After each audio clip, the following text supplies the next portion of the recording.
नमस्कार दोस्तों, मैं दीपक कुमार महर्षि हमारे YouTube चैनल विज्ञान वाला गुरु में आपका हार्दिक स्वागत करता हूं।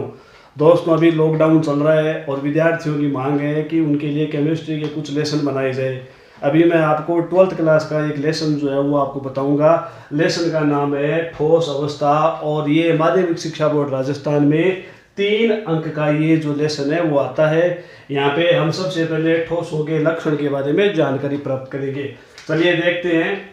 अभी पूरे देश में लॉकडाउन चल रहा है और कोविड-19 जो वायरस है उसका प्रभाव पूरे विश्व में है। पूरा विश्व जो है वो उसकी चपेट में है।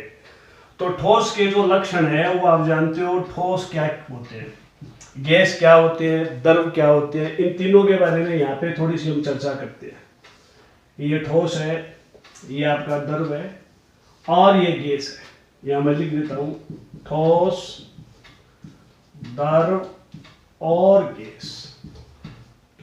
देखिए जो ठोस है उसमें उसके जो कण है वो पास पास में होते हैं। ठोस जो है उसके कण जो है वो पास पास में होते हैं। तो ये जो है वो हमारा ठोस है, कण पास पास में। द्रव में ठोस की बजाय उसके जो कण है वो कुछ दूर दूर होते हैं और गैस में और ज्यादा दूर दूर होते हैं। तो कहने का मतलब ये है कि ठोस में आकर्षण बल जो है वो ज्यादा होता है। अपना पहला बिंदु क्या है, अंतर आणविक आकर्षण बल प्रबल होता है। यानी प्रबल होने का मतलब यह हुआ है कि ये जो दो कण है वो एक दूसरे को ज्यादा शक्तिशाली तरीके से आकर्षित करते हैं। तो इसलिए जो ठोस है वो क्या होते हैं, कठोर होते हैं। द्रव जो है उनके जो कण है वो दूर दूर होते हैं, उनमें आकर्षण बल जो है वो इसकी बजाय इसमें कम होता है। और गैस में जो आकर्षण बल है वो एकदम ही कम होता है। तो उसके कारण गैस के जो कण है वो बहुत दूर दूर होते हैं। तो ये अपना पहला बिंदु हो गया, अंतर आणविक आकर्षण बल का मान ज्यादा होना। दूसरा है निश्चित स्थिति में कण। ठोस के जो कण है वो निश्चित स्थिति में होते हैं, उनकी ज्यामिति जो है वो निर्धारित होती है। जैसे मान लीजिए अपन किसी ठोस क्रिस्टल की अगर बात करें तो इसमें क्या है, जो इसके जो अणु है, परमाणु है या आयन है, जो भी है वो निश्चित स्थिति में स्थित रहते हैं, उनमें आकर्षण बल का मान ज्यादा होता है। अपना तीसरा जो बिंदु है वो अपनी स्थिति के इर्द गिर्द कंपन करना। ठोस जो है वो क्या होते हैं, अपनी जो स्थिति होती है उसके सापेक्ष जो है वो कंपन करते हैं। उसके बाद में चौथी स्थिति है दृढ़ होते हैं। ठोस क्या होते हैं, दृढ़ होते हैं, कठोर होते हैं। उनका आकार व आकृति निश्चित होता है, उनका आकार आकृति निश्चित होता है। जबकि द्रव जो है उसका क्या होता है, आकार और आकृति अनिश्चित होता है और आयतन भी निश्चित होता है। ठोसों का आयतन जो है वो निश्चित होता है। ये आपने छोटी क्लास में भी पढ़ा होगा। ठोसों का आयतन कैसे ज्ञात करते हैं, उसके ज्ञात करने का एक तरीका भी बताया गया है। चलो मैं बता देता हूं। मान लीजिए अपने को किसी ठोस का आयतन ज्ञात करना है तो हम क्या करते हैं, एक बीकर ले लेते हैं और बीकर में पानी भर देते हैं। हमने बीकर को पूरा जो है वो पानी से भर दिया, एकदम पूरा। मान लीजिए हमने जो है वो 500 ml का बीकर लिया और उसको पानी से भर दिया। अब हम चाहते हैं कि अपने पास एक पत्थर का टुकड़ा है, इसका आयतन कितना हम ज्ञात करना चाहते हैं। तो हम क्या करेंगे, इस पत्थर के टुकड़े को डोरे से बांधकर इसमें डुबोएंगे। तो डुबोने से आप सभी जानते हो, क्या जानते हो, पानी बाहर आएगा। तो जितना पानी इस बीकर से बाहर आया उतना इस ठोस का क्या है, आयतन है। तो कहने का मतलब है ठोसों का आयतन क्या होता है, निश्चित होता है। आयतन जो है वो पात्र के आकार पर निर्भर नहीं करता है। ठोसों का जो आयतन है वो पात्र के आकार पर निर्भर नहीं करता। द्रव में एक विशेष बात होती है कि द्रव क्या होता है, द्रव पात्र का आकार ग्रहण कर लेता है। यानी आपके पास 1 लीटर दूध है, अगर आप जग में डालोगे तो जग का आकार ग्रहण कर लेगा, अगर आप थाली में डालोगे तो थाली का आकार ग्रहण कर लेगा, बीकर में डालोगे तो बीकर का आकार ग्रहण करेगा और बोतल में डालोगे तो बोतल का आकार ग्रहण कर लेगा। जबकि ठोस ऐसा नहीं करते। ठोस जो है वो क्या होते हैं, पात्र के आकार पर जो है वो निर्भर नहीं करते। पात्र के आकार के अनुसार अपना जो आकार है वो बदलते नहीं। असंपीड्य होते हैं ठोस। असंपीड्य का मतलब ठोस को आप दबाकर उसका आकार नहीं बदल सकते, उसे क्या कहते हैं हम, असंपीड्य। यानी दबाने पर ठोस का आकार जो है वो अपरिवर्तित रहता है। अब बात है घनत्व, डेंसिटी, डी से रिप्रेजेंट करते हैं अपन। तो ठोसों का जो घनत्व है वो द्रव और गैस की तुलना में क्या होता है, हमेशा ही ज्यादा होता है। ठोसों का घनत्व क्या होता है, द्रव व गैस की तुलना में ज्यादा होता है। उसके बाद में है विसरण यानी फैलने का गुण। तो द्रव और गैस की तुलना में ठोस कम फैलते हैं। यानी आप देखते हो कि एक अपने पास बड़ा सा रूम है, उस रूम में आपने एक जगह जो है वो एक परफ्यूम की बोतल आपने खोली, तो परफ्यूम कुछ समय बाद पूरे रूम के अंदर फैल जाएगा। अगर आपने मान लो कोई थोड़ी सी कोई गैस अगर किसी कमरे में छोड़ी, तो वो गैस कुछ समय बाद पूरे कमरे में फैल जाती है। इस गुण को विसरण का गुण कहते हैं। ये गुण जो है वो ठोसों में नहीं पाया जाता, यानी द्रव व गैस में विसरण का गुण पाया जाता है, ठोसों में विसरण का गुण जो है वो नहीं पाया जाता। और अपना जो अंतिम है वो है गर्म करने पर द्रव में बदलते हैं। ठोस को जब आप गर्म करोगे तो क्या हो जाएगा, मेल्ट हो जाएगा, पिघल जाएगा। और जिस ताप पर ठोस द्रव में बदलता है उस ताप को हम क्या कहते हैं, गलनांक कहते हैं, मेल्टिंग पॉइंट कहते हैं, एनपी कहते हैं। आपके पाठ्यक्रम में ठोसों का वर्गीकरण भी है, यहाँ पे चलो थोड़ी वर्गीकरण की जानकारी हम प्राप्त करते हैं। तो आणविक जो ठोस है, यहाँ पे जो ठोस है उन ठोसों को हम यहाँ पे 4 भागों में वर्गीकृत करते हैं। पहला जो भाग है वो है आणविक ठोस। तो आणविक ठोस कौन से ठोस होते हैं, ऐसे ठोस होते हैं जिनमें आणविक इकाई होती है। समझ में आई बात, आणविक इकाई होती है। और इनके अंदर क्या होता है, अणु जो है वो दुर्बल वांडरवाल बल से जुड़ा हुआ होता है, और यहाँ पे या फिर इसमें हाइड्रोजन बंध होता है। इनका गलनांक व क्वथनांक कम होता है। देखो फिर बता देता हूं कि आयनिक जो ठोस है उसकी आणविक इकाई से बने होते हैं, पहली बात। दूसरा, इनमें दुर्बल वांडरवाल बल होता है या हाइड्रोजन बंध होता है। हाइड्रोजन के द्वारा जो है वो इसके अंदर बल लगता है, और इनका गलनांक व क्वथनांक एकदम ही न्यूनतम होता है। तो इस प्रकार के जो अपने जो ठोस है उन ठोसों को हम आणविक ठोस कहते हैं। उसके बाद में अपना नेक्स्ट है वो है आयनिक ठोस, और उसके बाद में नेक्स्ट है धात्विक ठोस। इसमें धातु आती है, मेटल्स आप जानते हो, कॉपर है, आयरन है। आयनिक ठोस में जितने भी आयन्स है वो आते हैं, NaCl है, MgCl2 है, KCl है। इस प्रकार के जो ठोस है वो आयनिक ठोस में आते हैं। धातु में धात्विक ठोस आते हैं। और सहसंयोजक यौगिक या ठोस या नेटवर्क ठोस, इसमें सहसंयोजक बंध वाले यौगिकों का ठोसों का अध्ययन किया जाता है। अपना जो पाठ्यक्रम है, इस पाठ्यक्रम में मुख्य रूप से हमें आयनिक ठोस के बारे में अध्ययन करना है। अपने इस पाठ का जो मुख्य जो सिलेबस है, उस सिलेबस में मेन जो जोर है वो इस पे दिया हुआ गया है, आयनिक ठोस पे दिया गया है। चलो यहाँ पे हम आणविक ठोस के बारे में कुछ जानकारी प्राप्त करते हैं। तो आणविक ठोस के यहाँ पे 3 प्रकार है, 1, 2 और 3। इसमें पहला जो है वो अध्रुवीय ठोस है। अध्रुवीय ठोस कौन से होते हैं? अध्रुवीय ठोस वो होते हैं जो समान प्रकार के अणुओं के द्वारा, समान प्रकार के परमाणुओं के द्वारा जिनका निर्माण होता है। इसमें उत्कृष्ट गैसें भी शामिल है, जैसे अध्रुवीय ठोस में ऑक्सीजन है, नाइट्रोजन है, क्लोरीन है, मेथेन है, कार्बन टेट्राक्लोराइड है, इसमें क्रिप्टोन है, आर्गन है, जेनोन है। इन यौगिकों में जो है वो लंदन बल लगता है, यानी दुर्बल बल होता है, लंदन बल, जिनके द्वारा इन यौगिकों का निर्माण होता है।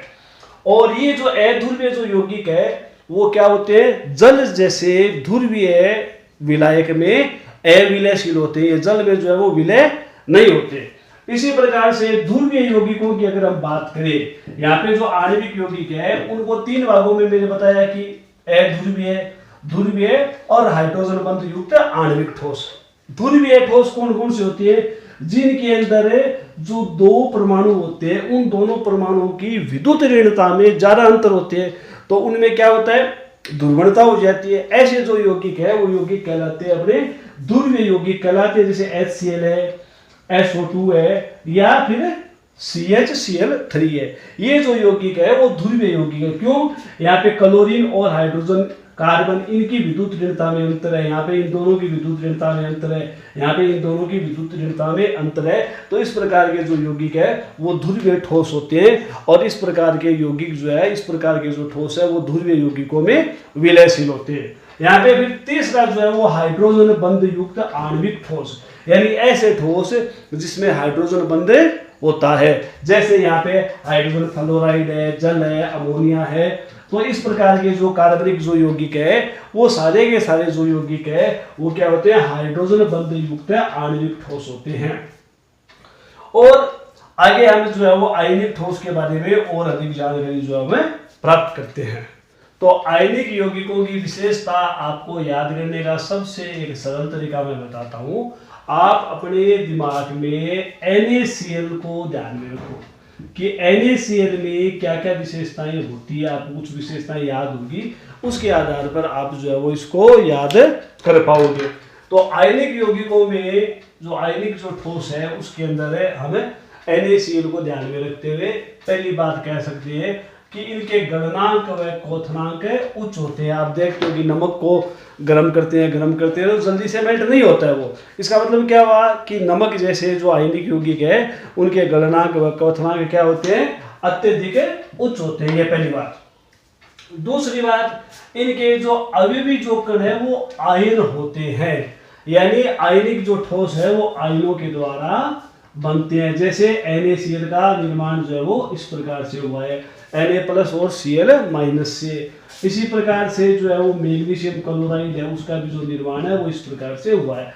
तो आयनिक यौगिकों का निर्माण जो है वो आयन के द्वारा होता है। इसमें दो प्रकार के आयन होते हैं, एक धनायन होता है और एक ऋणायन होता है। इन दोनों के परस्पर आकर्षण बल के कारण जो है वो आयनिक यौगिकों का निर्माण होता है। और इन आयनों में लगने वाला जो आकर्षण बल जो है उसे हम कहते हैं स्थिर विद्युत आकर्षण बल।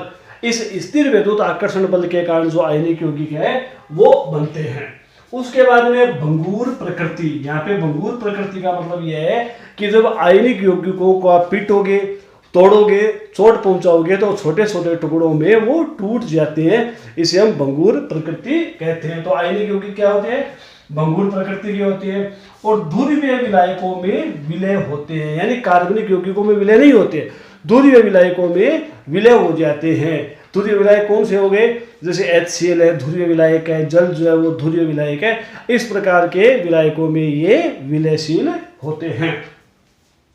और इनका जलीय विलयन जो है वो विद्युत का सुचालक होता है। ये छोटी क्लासों में भी आपको बताया गया है कि अगर अशुद्ध जल जो है वो विद्युत का प्रवाह नहीं करता है, उसे विद्युत का सुचालक बनाने के लिए क्या करते हैं, उसमें थोड़ी सी नमक की मात्रा मिला देते हैं तो वो जो जल है वो विद्युत का सुचालक हो जाता है। तो इस प्रकार से आयनिक ठोसों का जलीय जो विलयन होता है वो क्या होता है, विद्युत का सुचालक होता है।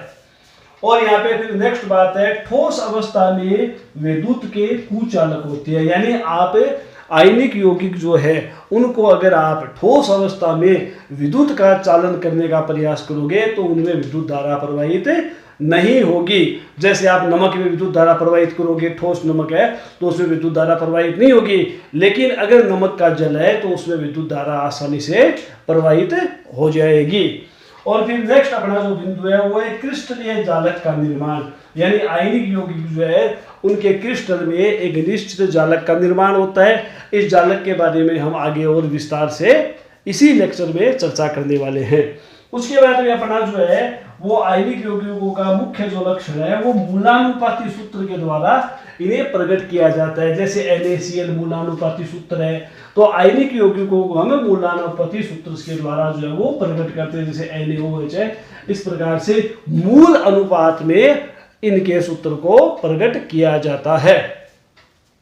उसके बाद में अंतिम जो बिंदु है वो गर्म करने पर ये मूल स्वरूप खो देते हैं। यानी आयनिक यौगिकों को जब हम गर्म करते हैं तो वो अन्य पदार्थों का निर्माण कर लेते हैं। जैसे NaCl को अगर आप गर्म करोगे तो आपको क्या प्राप्त हो जाएगा, आपको NaOH व HCl जो है वो प्राप्त हो जाएगा। इस प्रकार से आयनिक यौगिक जो है वो गर्म करने पर अपना मूल स्वरूप खो देते हैं।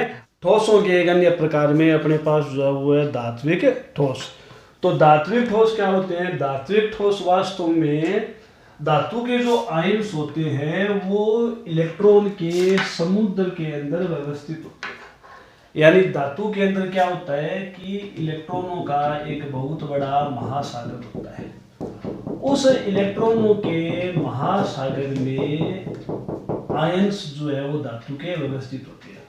तो ये जो बड़े जो गोले इसके अंदर है, मान लीजिए ये एक धातु की प्लेट है, इस धातु की प्लेट के अंदर बहुत सारे इलेक्ट्रॉन्स है। इलेक्ट्रॉन्स कहाँ से आए? ये जो इलेक्ट्रॉन्स है वो इन आयनों के द्वारा त्याग दिए गए, और प्रत्येक आयन के द्वारा इलेक्ट्रॉन्स त्यागने के कारण इस पूरी प्लेट में इलेक्ट्रॉनों का एक समुद्र बन गया। उस समुद्र के अंदर जो है ये आयन स्थित रहते हैं, और इन इलेक्ट्रॉनों के कारण ही धातु जो है, धातु के जो ठोस है वो क्या होते हैं? विद्युत के चालक होते हैं। तो जब हमें इस धातु की प्लेट पर अगर सेल लगाए तो आप देखोगे क्या होगा? विद्युत धारा धन सिरे से ऋण सिरे की ओर प्रवाहित होगी। ये धनात्मक सिरा है, ये ऋण सिरा है, तो विद्युत धारा यहाँ से जो है वो इस तरफ प्रवाहित होगी। और जब विद्युत धारा निम्न विभव से उच्च विभव की ओर प्रवाहित होगी तो इलेक्ट्रॉनों का प्रवाह विपरीत दिशा में होगा। विद्युत धारा इधर प्रवाहित हो रही है तो इलेक्ट्रॉन्स कहाँ हो रहे हैं? इस दिशा से जो है वो इधर प्रवाहित हो रहे हैं। तो धातुओं का चालकता का जो गुण है वो इन्हीं मुक्त इलेक्ट्रॉनों के कारण होता है, और जो अधात्विक जो ठोस होते हैं उनके अंदर ये मुक्त इलेक्ट्रॉन पाए नहीं जाते। तो आपके पाठ्यक्रम में धात्विक ठोसों के बारे में इतनी जानकारी है और ज़्यादा नहीं है। अब अपने पास जो अंतिम जो बिंदु बचा है वो बचा है सहसंयोजक बंध वाले ठोस, तो उनके बारे में हम जानकारी प्राप्त करते हैं। अपने पाठ्यक्रम में इसकी नाम मात्र की जानकारी है, ज़्यादा कोई विशेष बातें नहीं है। तो यहाँ पे हम देखते हैं सहसंयोजक नेटवर्क ठोस के गुण। पहला इसका गुण है कि ये अधातु परमाणु से बने होते हैं। पीछे वाले में हमने देखा धातु के गुण, तो वो धातु के परमाणु से मिलकर बने होते हैं। यहाँ पे आप जानते हो सहसंयोजक बंध कौन बनाता है? अधातु, कार्बन जैसी अधातु जो होती है वो इसका निर्माण करती है। तो पहला इसमें बिंदु हो गया, अधातु परमाणु से बने होते हैं सहसंयोजक या नेटवर्क ठोस। जैसे इसका उदाहरण हीरा और ग्रेफाइट हम उदाहरण ले सकते हैं। उसके बाद में सहसंयोजक बंध वाले जो ठोस है उसमें विशाल नेटवर्क होता है, बहुत बड़ा नेटवर्क होता है सहसंयोजक बंधों का, उसके द्वारा सहसंयोजक यौगिकों का निर्माण होता है। उसके बाद में अपना तीसरा जो बिंदु है वो है सहसंयोजक बंध दिशात्मक होते हैं, यानी इसमें जो है वो एक निश्चित दिशा होती है, तो ये बंध जो है वो दिशात्मक होते हैं। और अंतिम जो बिंदु है वो इसमें क्या है? ज्यामितीय व्यवस्था होती है, यानी सहसंयोजक जो बंध है उसमें क्या होती है? ज्यामितीय व्यवस्था होती है। यहाँ पे हम थोड़ा सा अंतर देखते हैं, हीरा व ग्रेफाइट में अंतर क्या है। तो पहला अंतर है कि हीरा संसार का सबसे कठोर पदार्थ है, ग्रेफाइट जो है वो मुलायम है। ठीक है। दूसरा अंतर क्या है? हीरा विद्युत का कुचालक होता है, विद्युत का कुचालक है, और ग्रेफाइट जो है वो विद्युत का सुचालक है, विद्युत का सुचालक है। और तीसरा क्या है? हीरे में मुक्त इलेक्ट्रॉन नहीं पाए जाते, मुक्त इलेक्ट्रॉन का अभाव होता है, मुक्त इलेक्ट्रॉन नहीं पाए जाते। और ग्रेफाइट में मुक्त इलेक्ट्रॉन पाए जाते हैं, मुक्त इलेक्ट्रॉन पाए जाते हैं। लेकिन दोनों ही क्या है? दोनों ही क्या है? दोनों ही सहसंयोजक ठोस है। तो इस प्रकार से यहाँ पे जो है वो हमने इन ठोसों के बारे में सामान्य जानकारी प्राप्त करी है। अब हम क्रिस्टलीय व अक्रिस्टलीय पदार्थों के बारे में जानकारी प्राप्त करेंगे। अभी हमने जिन ठोसों के बारे में अध्ययन किया है उन ठोसों की कंपैरिजन हम जो है वो यहाँ पे करेंगे। मैं आपको शॉर्टकट में कंपैरिजन के द्वारा उन ठोसों में अंतर और उन ठोसों को कैसे याद रखें उसके लिए यहाँ पे मैं आपको एक शॉर्टकट तरीका बताऊंगा। तो सबसे पहले हमने देखे थे ठोस के प्रकार। तो ठोस हमने देखे थे, पहला देखा था आणविक ठोस, दूसरा आयनिक, तीसरा धात्विक और चौथा सहसंयोजक ठोस। तो ये हमने जो है वो यहाँ पे 1, 2, 3 व 4 प्रकार के ठोस हमने देखे थे। यहाँ पे आणविक ठोस के हमने 3 प्रकार देखे थे, अध्रुवीय, ध्रुवीय और हाइड्रोजन बंध युक्त ठोस। तो इनकी कंपैरिजन हम कैसे याद रखें? तो यहाँ पे देखिए कि ये जो आणविक ठोस है इसमें अवयवी जो कण है वो अणु होते हैं, इसलिए इसे क्या कहते हैं? हम आणविक ठोस कहते हैं। समझ में आ गई की बात? आणविक ठोस क्यों कहते हैं? कि उन ठोस का निर्माण करने वाले जो कण होते हैं वो अणु होते हैं, इसलिए हम इन्हें क्या कहते हैं, आणविक ठोस कहते हैं। तो पहला बिंदु तो आपको ध्यान में आ गया। उसके बाद में इनमें लगने वाले बल की अगर हम बात करें कि इनमें बल कौन सा लगता है, तो जो आणविक जो ठोस है उसमें प्राय लंदन बल जो है वो लगता है, यानी अध्रुवीय जो यौगिक है उनमें लंदन बल लगता है, ध्रुवीय जो यौगिक है उनमें द्विध्रुवीय अनोन्य क्रिया के कारण, यानी उसमें दो ध्रुव बनते हैं, उन दोनों ध्रुवों में अनोन्य क्रिया के कारण जो है वो ये स्थायी ठोस होते हैं। और हाइड्रोजन युक्त यौगिक जो होते हैं उसमें क्या होता है, हाइड्रोजन बंध के कारण जो है वो उनमें दृढ़ता आती है। आयनिक ठोस में आयन्स होते हैं, आयनों के द्वारा उनका निर्माण होते हैं, जैसे NaCl है, KCl है। तो इस प्रकार के जो यौगिक है, इस प्रकार के जो ठोस है उनका निर्माण आयनों के द्वारा होता है। धात्विक ठोस जो है उसमें क्या होता है, इलेक्ट्रॉन के समुद्र में धनायन होते हैं और उनके द्वारा धात्विक ठोसों का निर्माण होता है। मैंने चित्र बना के आपको बताया भी था कि इलेक्ट्रॉनों के समुद्र में धनायनों के द्वारा जो है वो धात्विक ठोस का निर्माण होता है, और ये जो ठोस है वो धात्विक बंध के द्वारा आपस में जुड़े हुए होते हैं, जबकि आयनिक जो बंध है वो स्थिर विद्युत आकर्षण के द्वारा जो है वो आपस में जुड़े हुए रहते हैं। अपना जो अंतिम जो बिंदु है वो है सहसंयोजक ठोस। तो सहसंयोजक ठोस का जो अवयवी जो कण होता है वो परमाणु होता है, यानी परमाणु के द्वारा सहसंयोजक बिंदु का निर्माण होता है, और इसमें आकर्षण बल का जो कारण है वो सहसंयोजक बंध होता है। अब थोड़े उदाहरण देख लेते हैं। उदाहरण में अगर पहला उदाहरण हम देखें, पहला अपने पास है अध्रुवीय ठोस। तो अध्रुवीय ठोस के ये उदाहरण है, क्या क्या उदाहरण है, हाइड्रोजन है, ऑक्सीजन है, नाइट्रोजन है, आयोडीन है, मेथेन है और कार्बन टेट्राक्लोराइड है। ये सारे के सारे जो उदाहरण है वो आपके अध्रुवीय ठोस के उदाहरण है। ध्रुवीय ठोस, इसमें आपका HCl है, SO2 है, H2S गैस है और CHCl3 है, यानी क्लोरोफॉर्म है। तो ये जो आपका है वो ध्रुवीय ठोस के उदाहरण है। इसी प्रकार से हाइड्रोजन युक्त जो बंध है, जो हाइड्रोजन युक्त जो ठोस है उसमें जल है, HF है, NH3 है, ये सारे के सारे जो है वो हाइड्रोजन युक्त आणविक ठोस है। आयनिक ठोसों की अगर बात करें तो आयनिक ठोस जो कौन कौन से है, उसमें आयनों के द्वारा इसका निर्माण होता है। उसमें आयनिक ठोस में मैंने 2-3 बार बोल के भी बताया है, NaCl है, KCl है या MgCl2 है, ये सारे के सारे जो है वो आयनिक ठोस है। धात्विक ठोस के अंदर धात्विक बंध पाया जाता है, सारी जो मेटल्स है वो इसमें आती है, फेरस है, कॉपर, एल्युमिनियम है, सिल्वर है, सोना है, प्लेटिनम है, निकल है, ये सारे के सारे जो है वो धात्विक ठोस में आते हैं। और अगर सहसंयोजक ठोस की बात करें तो उसमें हीरा है, ग्रेफाइट है और सिलिकॉन ऑक्साइड है, ये सारे के सारे जो है वो सहसंयोजक ठोस में आते हैं। अगर इनके गलनांक की बात करें तो इनके जो यहाँ पे जो आणविक जो ठोस है इनके गलनांक जो है वो निम्न होते हैं, बहुत ही निम्न होते हैं। आयनिक जो ठोस है उसके गलनांक भी क्या है, उच्च होते हैं। यहाँ पे धात्विक ठोस है उसके गलनांक भी उच्च होते हैं। और सहसंयोजक जो ठोस है जैसे हीरा, उसका गलनांक जो क्या होता है, बहुत ही उच्च होता है, यानी अत्यधिक उच्च होता है। यदि दोस्तों आपको मेरा वीडियो पसंद आया है तो मेरे वीडियो को लाइक करें, सब्सक्राइब करें, शेयर करें। अगर आपका कोई भी प्रश्न हो तो उसको कमेंट बॉक्स में लिखकर पूछें, तो मैं आपके प्रश्नों का जवाब जो है वो जरूर दूंगा। अब हमें आणविक जो ठोस है उसके साथ साथ यहाँ पे जो क्रिस्टलीय जो ठोस है, आयनिक जो ठोस है, उसके बारे में हम यहाँ पे चर्चा करेंगे।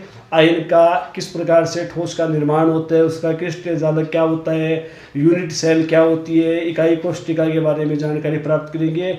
उसके विभिन्न प्रकार के फॉर्मूले हैं, उस पर आधारित अंकिक प्रश्न भी जो है वो हमें हल करेंगे। तो इस वीडियो में अंत तक बने रहे। अपना जो ये लेसन है वो क्रिस्टलीय ठोस के बारे में है। यहाँ पे हम जो क्रिस्टलीय ठोस के बारे में जानकारी प्राप्त करेंगे। तो सबसे पहले हम ये जानेंगे क्रिस्टल क्या होता है। क्रिस्टल वह पदार्थ होता है, पदार्थ की वह संरचना होती है जिसमें परमाणुओं की ज्यामिति निश्चित होती है, और जिसमें परमाणु की ज्यामिति अनिश्चित होती है उसे हम अक्रिस्टलीय ठोस कहते हैं। क्रिस्टलीय ठोस के कुछ गुण होते हैं जिनके आधार पर हम क्रिस्टलीय व अक्रिस्टलीय ठोसों को अलग कर सकते हैं। तो पहला तो गुण ये होता है कि उनकी ज्यामिति क्या होती है, निश्चित होती है, यानी मोरफस होते हैं। और अक्रिस्टलीय ठोस क्या होती है, एमोरफस होती है। क्रिस्टलीय ठोसों का जो गलनांक है वो एकदम शार्प होता है, निश्चित होता है, जबकि अक्रिस्टलीय ठोस का जो गलनांक है वो शार्प नहीं होता। पहले वो नरम होते हैं, गर्म करने पर पहले नरम होते हैं, फिर वो जो द्रव में परिवर्तित होती है। तो इस प्रकार से क्रिस्टलीय व अक्रिस्टलीय ठोसों में जो है वो अंतर हम जो है यहाँ पे इस सारणी में देख सकते हैं। तो यहाँ पे आप देखोगे कि निश्चित ज्यामिति जो है वो आकार इनका होता है, पहली बात। और जो अक्रिस्टलीय जो ठोस है उनका अनिश्चित आकार होता है, पहली बात तो ये। दूसरी बात ये है कि इन्हें मोरफस और इन्हें एमोरफस कहते हैं। और कण जो है वो दीर्घ क्षेत्र तक व्यवस्थित होते हैं, यानी क्रिस्टलीय ठोसों की एक खास बात होती है कि क्रिस्टलीय ठोस के जो कण है, जो कण जो निश्चित होते हैं वो लंबे प्रास तक उनकी स्ट्रक्चर समान रहती है, बराबर रहती है। जबकि अक्रिस्टलीय ठोस में क्या होता है, जो कणों की जो व्यवस्था होती है वो लघु प्रासी होती है। लघु प्रासी का मतलब होता है वो बहुत ही थोड़े से क्षेत्र तक उनके जो कण है वो व्यवस्थित होते हैं, उसके बाद में उनके कणों में अव्यवस्था हो जाती है। जबकि यहाँ पे आप देखोगे कि क्रिस्टल में जो है वो व्यवस्थित होते हैं। तो इन्हें हम क्या कहते हैं, दीर्घ प्रास वाले जो है पदार्थ कहते हैं, और ये जो है वो लघु प्रासी ठोस होते हैं, ये अंतर है। और इनका गलनांक मैंने बताया था, इनका गलनांक तीक्ष्ण होता है। इनका जो गलनांक है वो पहले नरम होते हैं, बाद में जो पिघलते हैं। अब इसमें मुख्य जो गुण है वो क्रिस्टल का है विषमदेशिकता, और अक्रिस्टलीय जो ठोस है वो होते हैं समदेशिक। तो इन दोनों में अंतर क्या होता है, विषमदेशिक और समदेशिक। इसके लिए यहाँ पे आप ये चित्र देखिए, इस चित्र के द्वारा ये बात समझ में आएगी। मैंने यहाँ पे एक क्रिस्टल का जो है वो चित्र बनाया है। इस क्रिस्टल में दो प्रकार के परमाणु है, एक तो ये बड़े शून्य वाले आप देख रहे हो, एक तो ये परमाणु इसमें व्यवस्थित है इस क्रिस्टल में, और दूसरे इस क्रिस्टल में ये छोटे वाले परमाणु जो है वो व्यवस्थित है यहाँ पे।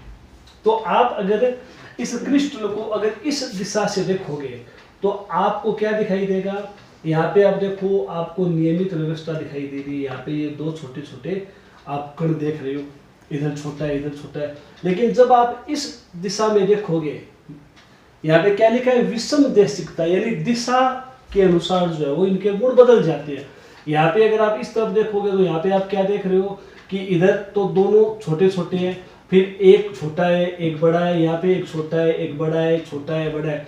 तो इस प्रकार से दिशा बदलने पर इसमें परमाणुओं की संख्या, परमाणुओं का प्रकार बदल जाता है। इस प्रकार के ठोसों को हम क्या कहते हैं, विषमदेशिक प्रकृति के ठोस।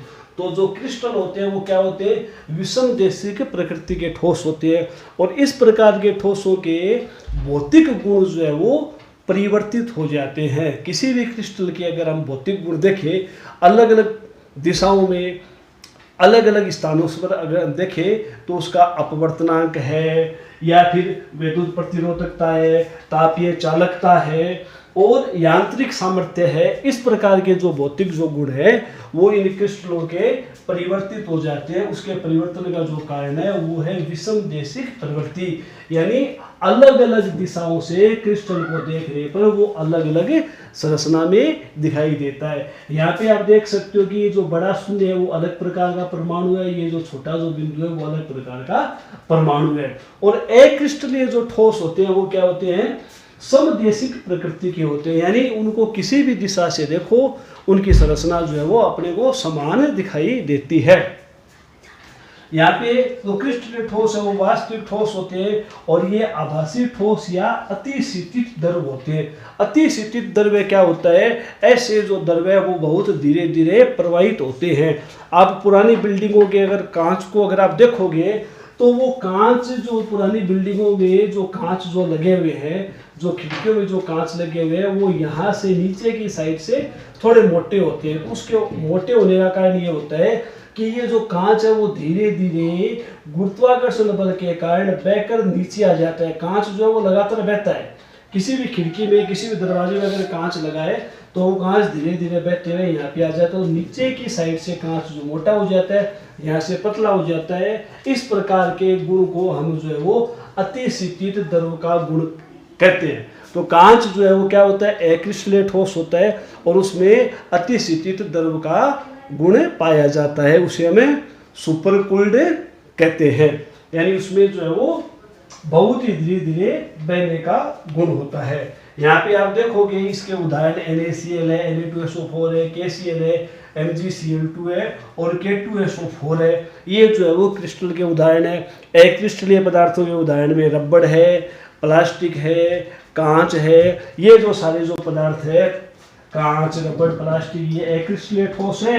और NaCl है, Na2SO4 है, KCl है, MgCl2 है, इस प्रकार की जो ठोस है वो क्या है, क्रिस्टलीय ठोस है। तो इस प्रकार से आप क्रिस्टल और अक्रिस्टल में अंतर के आधार पर इन दोनों को आप याद रख सकते हो। आगे आने वाले वीडियो में मैं इस प्रकार के बहुत सारे न्यूमेरिकल आपको कराऊंगा ताकि आप 12th क्लास में ज़्यादा से ज़्यादा अंक प्राप्त कर सकें। आज के लिए इतना ही। जय हिंद, जय भारत, धन्यवाद।